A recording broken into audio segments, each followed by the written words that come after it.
ஆண்டவராகிய இயேசு கிறிஸ்துவின் நாமத்தில் உங்கள் அனைவரையும் வாழ்த்துகிறேன். இன்று நாம் ஆராதிக்கிற நம்முடைய தேவன் பேசுகின்ற தேவன், உயிருள்ள தேவன். அவர் பாதத்திலே வந்திருக்கிற நாம் அவரை போற்றி துதிப்போம்.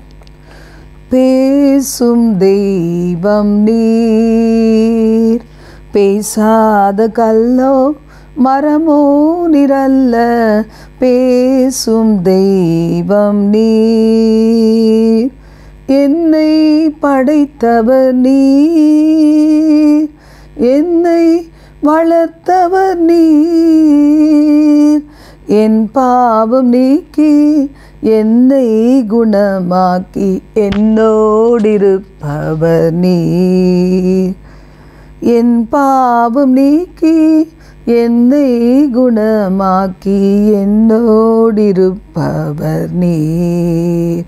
இயேசுவே இயேசுவே இயேசுவே இயேசுவே, என் பாரம் சுமப்பவர் நீர், என் தாகம் தீர்ப்பவர் நீர். என்னை போஷித்து என்னை உடுத்தி என்னோடிருப்பவர் நீர்.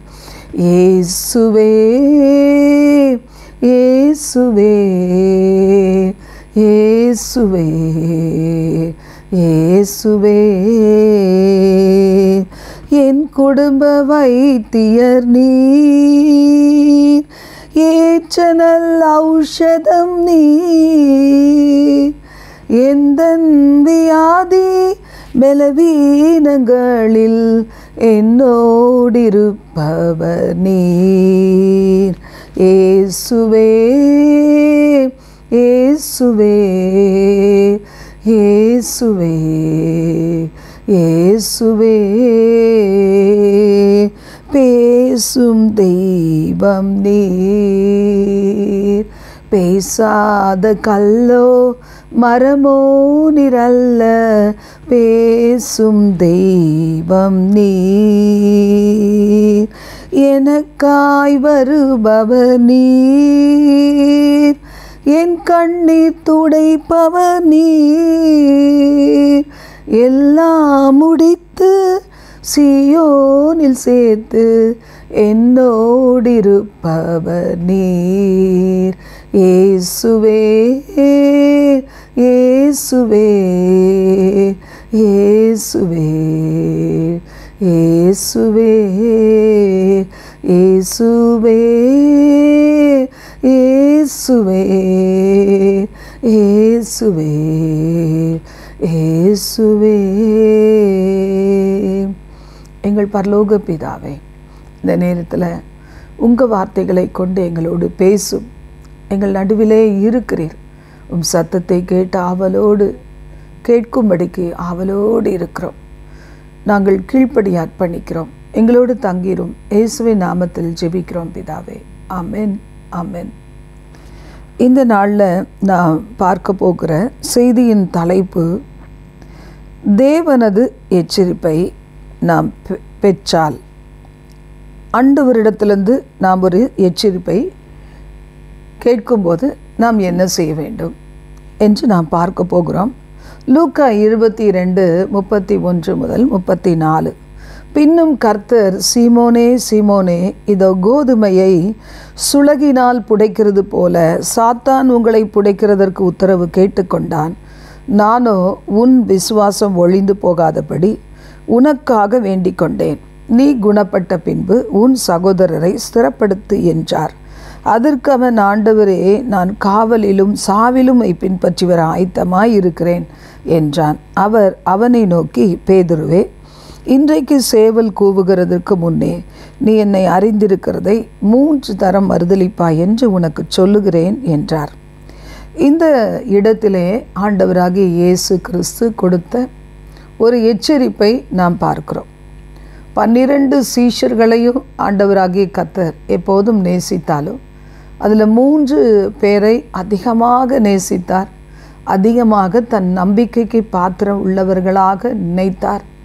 எந்த இடத்திற்கும் அவர் அற்புதம் செய்யும் போதெல்லாம், தனித்து ஜெபம் பண்ணும் போதெல்லாம், இப்பொழுது இந்த கெத்செமனே தோட்டத்திலையும் அவருடைய இருதயம், அவருடைய ஆத்துமா தேவனுக்கு ஏற்ற மரணத்திற்கு ஏதுவான ஒரு துக்கம் கொண்டிருக்கும் போது அவர்களோடு அதை பகிர்ந்து கொண்டு தான் பிதாவாகிய தேவனோடு நேரத்தை செலவழிக்க கடந்து செல்லுகிறார்.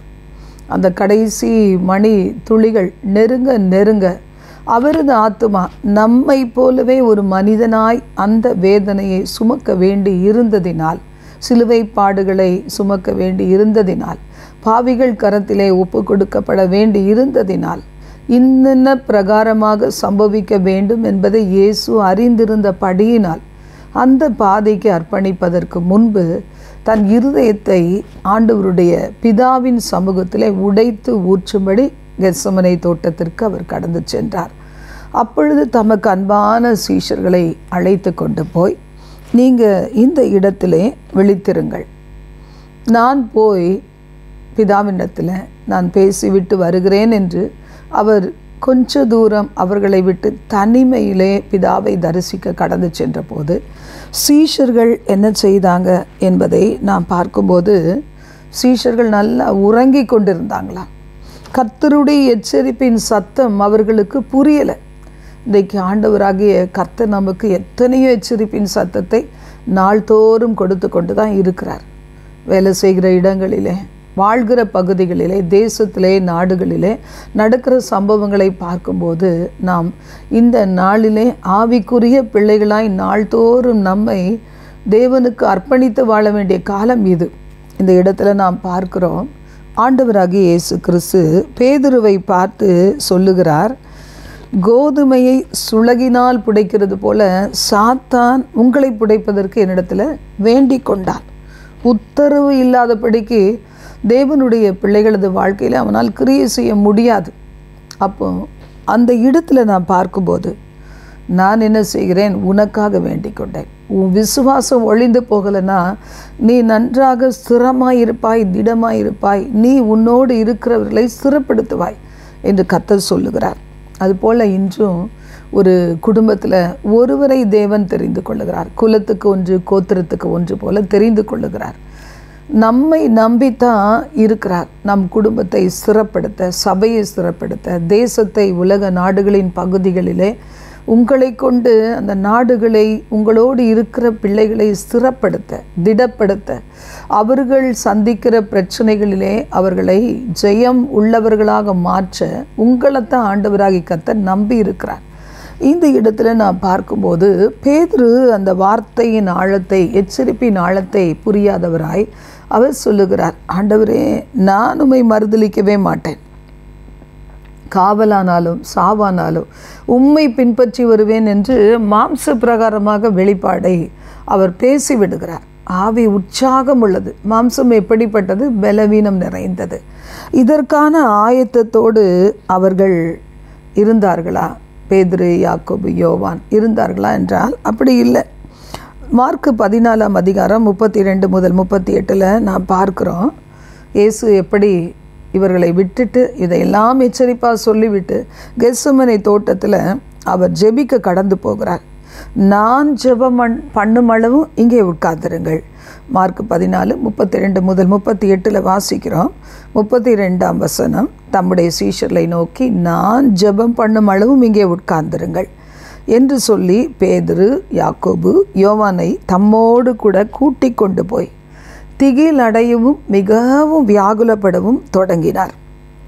நமக்கு இவைகளெல்லாம் நம்முடைய வாழ்க்கையில் நாம் பார்த்துருப்போம். எத்தனையோ பேரோடு நாம் பழகினாலும் பேசினாலும் நமக்கென்று ஒரு சிலர் நம் இருதயத்துக்கு அருகாமையில் நாம் நினைத்து பார்த்துருப்போம்.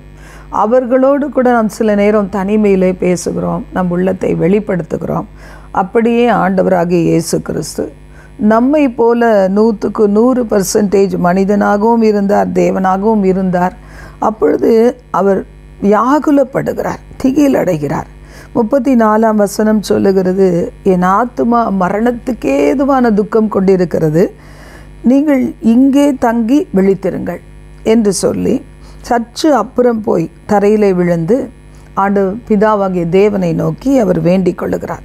இந்த பாத்திரம் என்னை விட்டு நீங்க கூடுமானால் நீங்கும்படி செய்யும் என்று சொல்லி அவர் பிதாவாகிய தேவனை நோக்கி வேண்டிக் கொள்ளுகிறார். அந்த நேரத்தில் திரும்பி வந்து பார்க்கிறார். 3 முறை ஆண்டவராகிய இயேசு அவர்களை எச்சரித்தோம். அவர்கள் செய்தது என்ன? நித்திரை கொண்டார்கள். அப்பொழுது நித்திரை பண்ணுகிறாயா பேதுருவே, நித்திரை பண்ணுகிறாயா? விழித்திருக்க கூடாதா? சோதனைக்கு உட்படாமல் விழித்திருக்க கூடாதா என்று சொல்லி கேட்கிறார். இன்றைக்கி நமக்கு கூட சோதனைக்கு உட்படாத படிக்கு, சோர்ந்து போகாத படிக்கு, உனக்கு உன் வாழ்விலே, உன் குடும்ப வாழ்விலே சம்பவிக்க வேண்டிய காரியங்களை உனக்கு ஏற்கனவே வெளிப்படுத்தி இருக்கிறேன். எத்தனை எதிர்ப்புகள், எதிரிகள், எத்தனை சத்துருவினுடைய போராட்டங்கள் உனக்கு உண்டு என்பதை நான் வெளிப்படுத்தி இருக்கிறேன். உனக்காக பிதாவின் வலது பார்சத்தில் நான் பரிந்து பேச என்னோடு கூட விழித்திருக்க மாட்டாயா என்று ஆண்டவர் நம்மை பார்த்து கேட்கிறார். வசனம் சொல்லுகிறது, சங்கீதம் 61 முதல் 4 வசனங்கள், தேவனே என் கூப்பிடுதலை கேட்டு என் விண்ணப்பத்தை கவனியும். இந்த அதிகாலை பொழுதில் நாம் பெட்லேருந்து எழுந்திருக்கும் நேரத்துலேருந்து ஒருவேளை இந்த சத்தம் கேட்கிற நேரம் வரைக்கும், ஒருவேளை நீங்கள் தனி ஜெபத்தில் ஆண்டவரை தேடிவிட்டு ஜெபித்து வேதம் வாசித்து நீங்கள் இந்த நேரத்தில் ரிலாக்ஸாக இருக்கிற நேரத்தில் இந்த வேத வசனத்தை கேட்கிற நேரம் வரைக்கும் எவ்வளவு தேவனை நோக்கி உங்கள் இருதயம் கூப்பிட்டு இருக்கும், எத்தனை விண்ணப்பங்கள் பண்ணியிருப்பீங்க. ஆண்டவருடைய வார்த்தை சொல்லி என் இருதயம் தொய்யும் போது, அதிகாலையில் தான் நிறைய நேரங்கள் அநேகருக்கு தன் பலவீனத்தை குறித்து யோசனை வரும், தனிமையை குறித்து, அந்த நாளின் திரளான தேவைகளை குறித்து, அந்த நாள் தாங்கள் செய்ய வேண்டிய காரியங்களுடைய பளுவை குறித்தெல்லாம் ஞாபகம் வரும். வசனம் சொல்லுகிறது, இப்படி என் இருதயம் தொய்யும் போது பூமியின் கடையாந்திரத்திலிருந்து நான் உம்மை நோக்கி கூப்பிடுவேன். எனக்கு எட்டாத உயரமான கன்மலையில் என்னை கொண்டு போய்விடும். எதற்காக? கன்மலையின் தேனினால் உங்களை திருப்தியாக்க, கன்மலையை பிளந்து தண்ணீரை கொடுக்க, வெறுமையை மாற்றும்படி ஆவியானவர் உன்னத மழையை உங்கள் மீது என் மீது பெய்வதற்காக என்பதை நாம் பார்க்கிறோம்.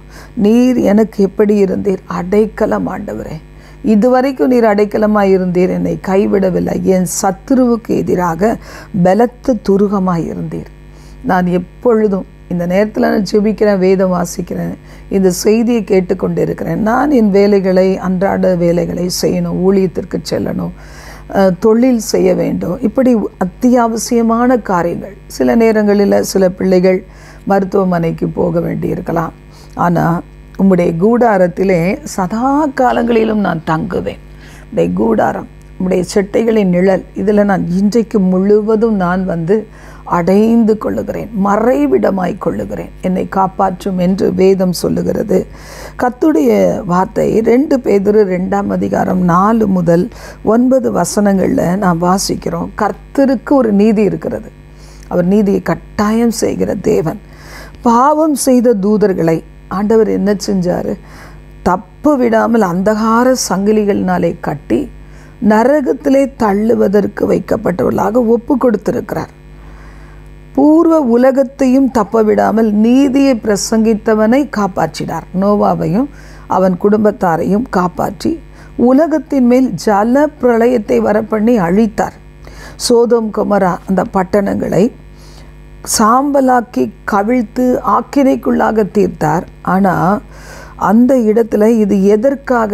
பிற்காலத்திலே அவபக்தியாய் நடப்பவர்களுக்கு இந்த தண்டனை வரலாம் என்பதற்காக அதை வைத்து அக்கிரமக்காரருக்குள் வாசமாக இருக்கையில் லோத்து தெரிஞ்செடுத்துட்டாரு, போயிட்டாரு. அங்கே போய் பார்க்கும்போது அந்த அக்கிரமக்காரரை காண்கிறாரு. காம விகார நடக்கை, அதனால் வருத்தப்படுகிறாரு. நாள்தோறும் அதை கண்டு அவருடைய உள்ளம் அதை கேட்டு அவர் இருதயத்தில் பாதிக்கப்படுகிறார். சில நேரங்களில் நம்ம அதனால்தான் ஆண்டவர் சில பாதைகளே கொண்டு செல்லுகிறார். பார், இப்பொழுது இதை பார் என்று நம்முடைய உள்ளத்திலே ஒரு ஜெப அக்கினியை கொடுப்பதற்காக நம்மை சில பாதைகளை கொண்டு சென்று நம் கண்களை திறந்து விட்டு பார்க்க செய்கிறார். இந்த இடத்துல அந்த லோத்து ஒவ்வொரு நாளும் அந்த இடத்துல நீதிமானாக இருந்து வேதனை பட்டு கொண்டு இருக்க, நீதிமானாகிய லோத்தை அவர் ரட்சித்திருக்க, கர்த்தர் தேவ பக்தி உள்ளவர்களை சோதனையினின்று ரட்சிக்க அக்கிரமக்காரரை ஆக்கினைக்குள்ளாக நியாய தீர்ப்பு நாளுக்கு வைக்க அவர் அறிந்திருக்கிறார் என்று வேதம் சொல்லுகிறது. இந்த நீதியை நாம் விசுவாசிக்க வேண்டும். நம்மை சூழ நடக்கிற காரியங்களை கண்டு பயந்து நடுங்கி என் வாழ்வில் என்ன சம்பவிக்குமோ என்று சொல்லி வேதனைக்குள்ளாக்குவதற்காக தேவன் சில காரியங்களை நமக்கு தெரியப்படுத்தவில்லை. கர்த்தரின் நீதியை நீ விசுவாசி. யாக்கோபு 1:12-15 சொல்லுகிறது, சோதனையை சகிக்கிற மனுஷன் பாக்கியவான். அவன் உத்தமன் என்று விளங்கின பின்பு கர்த்தர் தம்மிடத்தில் அன்பு கூறுகிறவர்களுக்கு வாக்குத்தத்தம் பண்ணின ஜீவ கிரீடத்தை பெறுவான். எல்லா சோதனையும் ஒன்று போல இல்லை. நீதிமானாய் இருந்த அந்த லோத்து, நீதிமானாய் இருந்த அந்த நோவா கண்டது அதெல்லாம் அந்த சோதனை நிறைந்த காலத்திலே அவர்கள் விழுந்து விடாமல் தங்களை காத்து கொண்டார்கள். சோதனையை சகித்து அந்த இடத்துல பொன்னாக விளங்கினார்கள். அதுபோல நாம் இருந்த பாக்கியவான்கள், பாக்கியவதிகள். வசனம் 13 சொல்லுகிறது, சில பேர் சோதிக்கப்படுகிற எவனும் நம்முடைய தவறுகள், நம்முடைய கடந்த கால வாழ்க்கையில் இல்லை நிகழ்கால வாழ்க்கையில் எத்தனை முறை நம்ம வாதிக்கப்பட்டாலும், வேதனைப்படுத்தப்பட்டாலும், உலகத்தில் கைவிடப்பட்டாலும், சில காரியங்களை விட்டு நம்ம திருந்தாமல் இருக்கும்போது நான் சோதிக்கப்படுகிறேன், தேவனால் சோதிக்கப்படுகிறேன் என்று சொல்லாமல் இருப்பாயாக. நாம் நம்முடைய சுய இச்சையினால் இழுக்கப்பட்டு சிக்குண்டு சோதிக்கப்படுகிறோம். வேதம் சொல்லுகிறது, இச்சை கற்பம் தரித்து பாவத்தை பிறப்பிக்கும், பாவம் பூர்ணமாகும் போது மரணத்தை பிறப்பிக்கும். ஒரு பாவம் எப்படி ஒரு மனிதனை ஆண்டு கொள்ளுகிறது என்று நாம் பார்க்கும்போது, அந்த பாவத்தை உற்று நோக்கி அதை குறித்து கேள்விப்பட்டு, நானும் கூட என்னுடைய படிப்பை நான் தொடர்ந்து கொண்டிருந்த நாளிலே ஹாஸ்டலில் தங்கி நான் சில காலம் படிக்க வேண்டி இருந்தது. இப்போ என்னோடு வருகிற ஒரு மகள், அவங்களுக்காக ஒவ்வொரு மாதமும் ஒரு 30 மாத்திரை வாங்குவாங்க. நான் கேட்பேன், இது எதற்காக வாங்குகிறாய்? இதை போட்டால் நல்லா தூக்கம் வரும் என்று சொல்லும்போது, சரி நானும் அதை போட்டு பார்க்கலாமே, நானும் கொஞ்சம் வாங்கலான்னு நினைக்கிறேன் அப்படின்னும் போது நான் கொஞ்சம் வாங்கினேன். அதை அந்த ஹாஸ்டலில் இருந்த இரவெல்லாம் தூங்கவே மாட்டாங்க அந்த பிள்ளைங்க, பயப்படுவாங்க. இப்போ அவங்க ஒன்று போல் சத்தம் போடும்போது நானும் சேர்ந்து பயந்துருவேன். அப்போ எனக்கு தைரியம் கிடையாது, ரொம்ப ஆவிக்குரிய வாழ்க்கையில் இருந்தது கிடையாது. வேத புத்தகம் நம்மளை காப்பாற்ற நினச்சி வேத புத்தகத்தை தலைக்கு மாட்டில் வச்சுட்டு நான் படுத்து தூங்குவது வழக்கம். ஏன்னா எல்லாரும் ஒரே நேரம் அங்கே இருக்கிற பிள்ளைங்கள்லாம் சத்தம் போடும்போது, அப்போ அந்த மாதிரி நாட்களில் சரி இந்த சத்தத்தை கேட்காம நிம்மதியாக தூங்கலாம் என்று சொல்லி அந்த மாத்திரையை விளையாட்டு போல் போட ஆரம்பித்து அதுக்கு அடிக்ட் ஆகி கடைசியில் இந்த மாத்திரை இல்லைன்னா எனக்கு தூக்கமே வராது. குறிப்பாக ஏதாவது பிரச்சனை வந்துருச்சுன்னா, போராட்டம் வந்துருச்சுன்னா, கஷ்டங்கள் வந்ததுன்னா தாங்க முடியாது. இது எதற்கு நம்ம கவலைப்படுறது, போராடுறது, பேசுகிறது, மற்றவங்களை ஏன் நம்ம துன்பப்படுத்துறது, நாமே நம்மை கஷ்டப்படுத்தி கொள்ளலான்னு சொல்லி ஒவ்வொரு நாளும் சில நேரங்களில் காலையில் ஒரு மாத்திரை, நைட் ஒரு மாத்திரை இப்படி போட ஆரம்பித்தேன். அப்போ பாருங்கள், நான் அது மாதிரி செய்தது ஆண்டவர் என்னை சோதிச்சாரா? இல்லை. சோதனையிலிருந்து ஜெயத்தை தேவன் வைத்திருந்தார். அந்த ஜெயத்தை கடினமான பாதையில் போய் நான் அதை பெற்றுக்கொள்வதுக்கு ஆயத்தம் இல்லாமல் ஈஸி மெத்தடை கண்டுபிடித்தேன், சுலபமான வழி. அதன் மூலம் நான் பல வருடங்கள் அதில் அடிக்ட் ஆகிட்டு, எனக்கு ஆண்டவருடைய பிள்ளையாக நான் மாறின பிறகும், சபையோடு இணைந்து ஊழியம் செய்த பிறகும், எனக்கு என் பிள்ளைகள் எல்லாம் பிறந்த பிறகும் நான் அந்த பாவத்திலே தான் இருந்தேன். ஏன்னா என்னுடைய வேதனையை தாங்கிக்கொள்ள என்னால் முடியலை. அப்படி தான் இன்றைக்கி நான் யோசித்து பார்ப்பேன். ஒரு குடிக்காரங்களோ இல்லை போதை மருந்து கஞ்சா பழக்கத்தில் இருக்கவங்களோ, ஒரு பாவத்தில் விழுந்து விட்டவங்களோ அப்படித்தான் தடுமாறி கொண்டு இருப்பாங்க. கடைசியாக எல்லாரும் என்னை பரியசிக்கும் போது முடிவெடுத்தேன், நம்ம இவ்வளவு தூரம் தேவன் நமக்கு நல்ல சுகத்தை கொடுத்தாரே, அதை யோசித்து பார்ப்பேன். வெள்ளம் போல சத்துரு என்னை மேற்கொள்ள வரும்போதெல்லாம் கர்த்தர் பரிகாரியாக இருந்ததை யோசித்து பார்ப்பேன். அப்போ இவ்வளவு எனக்கு தெய்வீக சுகத்தை கொடுத்த தேவனை நான் துக்கப்படுத்தலாமா என்று சொல்லி ரொம்பவும் கடினப்பட்டு அதற்கு பிறகு நான் ஜெபித்தேன், ஆண்டவரே இந்த மாத்திரை எனக்கு தருகிற சுகமான ஒரு நித்திரையை விட நீர் எனக்கு சுகமான நித்திரை எனக்கு தர வேண்டும் என்று சொல்லி கர்த்தரிடத்தில் நான் கேட்க ஆரம்பித்தேன். அதுக்கப்புறம் என்னுடைய நித்திரை இன்று வரைக்கும் இன்பமான நித்திரையாக தேவன் கொடுத்தார். கொஞ்சம் மணி நேரம் தூங்கினாலும் அந்த நித்திரை இன்பமாக இருக்கும்படி கர்த்தர் உதவி செய்தார். ஒருவேளை நீங்கள் இப்படி விளையாட்டு போல் அடிக்ஷனில் போயிருக்கலாம். ஆனால் ஆண்டவர் கொடுக்கிற எச்சரிப்பு என்ன? நீ உன் சரீரத்தை கெடுத்தால் நான் உன்னை கெடுத்து போடுவேன்னு சொல்கிறார். நீ மாம்சத்தில் போராடாதபடி ஆவியானவரின் பலத்தோடு நீ போராடு. தேவ நீதியை நம்பு, என்னுடைய நீதியை நம்பு. இன்றைக்கு நிம்மதியான உன் வாழ்க்கையை தொடரு, எந்த அடிக்ஷன் இல்லாமல், அடிமைத்தனம் இல்லாமல் என்று ஆண்டவர் உங்களுக்கு எச்சரிக்கிறார். ஆவி உற்சாகம் உள்ளது தான். ஜெபம் பண்ணு, விழித்திரு, ஜெபம் பண்ணு. உன் பாரத்தை என் மீது வைத்து விடு. நான் சொல்லுகிற ஆலோசனைகளை நீ கேள் என்று கர்த்தர் தம்முடைய வார்த்தைகளை கொண்டு இன்று உங்களோடு என்னோடும் பேசுகிறார். வசனம் சொல்லுகிறது லூக்கா 11:4, எங்கள் பாவங்களை எங்களுக்கு மன்னியும், நாங்களும் எங்களிடத்தில் கடன்பட்ட எவனுக்கும் மன்னிக்கிறோமே. எங்களை சோதனைக்கு உட்பட பண்ணாமல் தீமை நின்று எங்களை விலக்கி எங்களை ரட்சித்து கொள்ளும். இது ஒரு ஊழியக்காரர் சொன்னார் அவருடைய மெசேஜில். பல வருடங்களுக்கு முன்பாக நானும் அதை அபியாசப்படுத்தி பார்த்தேன். நல்லா தான் இருந்துச்சு. என்னுடைய ஜெபம் அதுவாக மாறிவிட்டது. நீங்கள் கூட ஜெபம் பண்ணி பாருங்கள், கர்த்தர் நிச்சயமாக ஜெயத்தை தருவார். அடுத்ததாக நம்ம பார்க்கும்போது நம்முடைய வாழ்வில் ஒரு சிலரை குறித்து தேவன் உன்னத நோக்கத்தை வைத்திருப்பார். பொதுவாக நம்ம எதை யோசிப்போம்னா, ஈஸி வழி, சுலபமான வழி, கஷ்டமான பாதை இருக்கக்கூடாது. நினச்சதெல்லாம் நடக்கணும். அப்படி நடக்கலைன்னா அட்லீஸ்ட் அந்த பாதை வழியாக தாங்கிறதுக்கு ஒரு பலன் வேணும். சப்போர்ட்டிவாக யாராவது இருந்தால் நல்லாயிருக்கும், ஒரு கொழுக்கம்பு இருந்தால் நல்லாயிருக்கும், இப்படிலாம் நம்ம யோசிப்போம். ஆனால் சிலரை தேவன் பிரத்யேகமாக நடத்துவார்.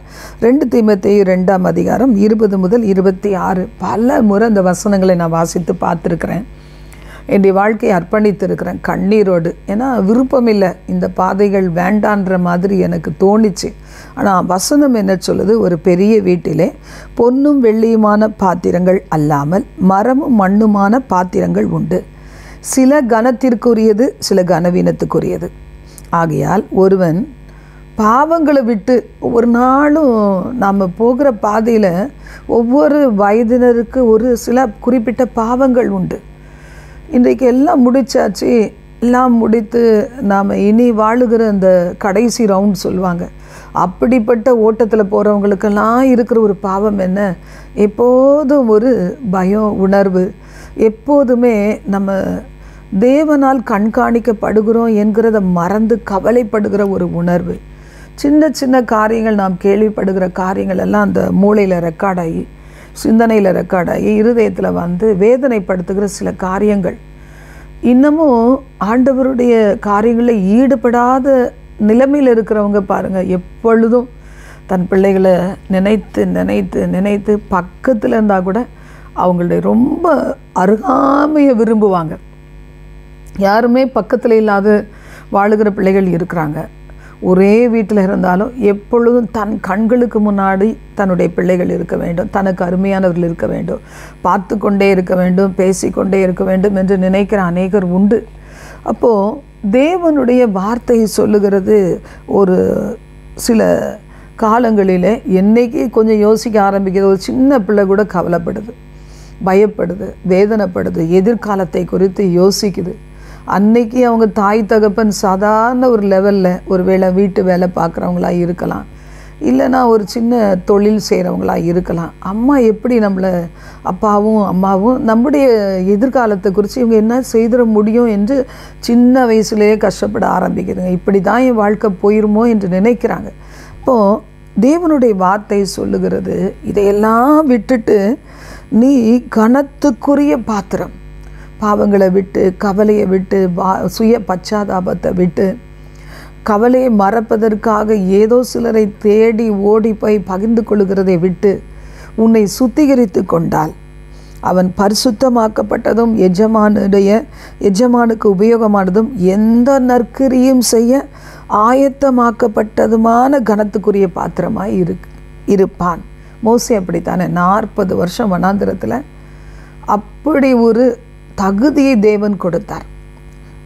6,00,000 பேருக்கும் மேலான ஜனங்களை அழைத்து கொண்டு வர மீட்பனாக தலைவனாக மாறுவதற்குரிய எல்லா தகுதிகளையும் வாழ்க்கையினுடைய அந்த மிடில் 40 அந்த வருஷங்கள் வரைக்கும் அவன் கடின பாதையை அவர் கடந்து போனார். அது நிமித்தம் அவர் என்ன செய்தார்? நல்லா தன்னை ஆயத்தப்படுத்தி கொண்டார். தாவீதின் வாழ்க்கை அப்படி தான், யோசேப்பின் வாழ்க்கை அப்படி தான். பல காலங்கள் அந்த பாதையை கடந்து வரும்போது அவங்கெல்லாம் பெரிய அளவுக்கு தேவனால் பயன்படுத்தப்பட்டாங்க என்பது நமக்கு தெரியும்.